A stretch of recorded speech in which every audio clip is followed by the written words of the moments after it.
Dulu saya tidak tahu apa itu spiritual, apalagi tentang Kundalini. Saya juga bukan orang rajin beribadah.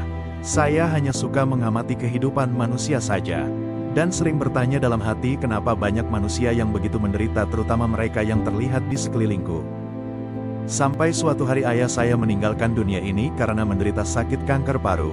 Kesedihan yang saya rasakan sangat mendalam. Sebab melihat penderitaan dan usahanya untuk mencapai kesembuhan dan bertahan hidup. Namun ujung-ujungnya tetap berpulang juga, membuat kesedihan dan batinku tergoncang. Di mana pada saat itu saya memutuskan untuk mengirimkan doa pelimpahan jasa selama 1 tahun. Menurut keyakinan Buddha, walaupun di saat itu bertentangan dengan keyakinan yang saya anut.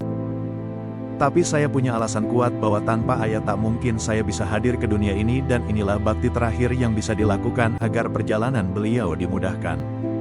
Ketika pembacaan doa baru berjalan 2 bulan, mulai terjadi perubahan dalam diri saya, mulai sensitif dan bisa merasakan suara batin orang lain. Mulai melihat sesuatu yang tidak bisa dilihat orang lain. Disinilah kehidupan saya mulai mengalami kekacauan, merasakan penderitaan dikala mendengarkan suara batin orang lain, yang dimana bukan penderitaan diri saya sendiri. Tidak tahu kenapa hal ini bisa terjadi. Tapi yang saya tahu, hidupku tiba-tiba berubah tanpa peringatan. Sampai pembacaan doa 1 tahun selesai, saya juga mulai jatuh sakit dan juga diagnosa kanker kolorektal.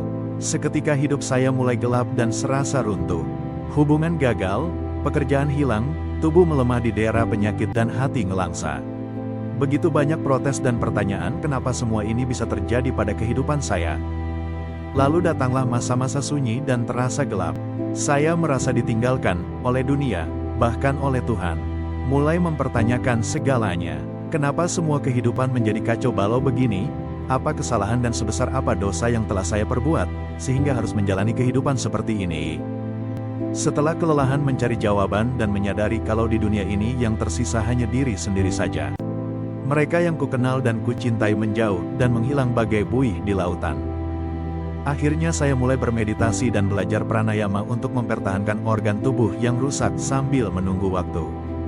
Setelah beberapa waktu kehidupan saya mulai membaik, mulai tenang dan tubuh mulai ada tenaga untuk bisa beraktivitas. Mulai belajar dan paham dari mana asal penderitaanku selama ini. Mulai belajar untuk mengatasi sensitivitas terhadap suara batin orang.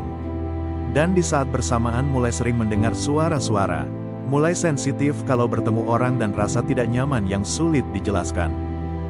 Inilah kebangkitan spiritual.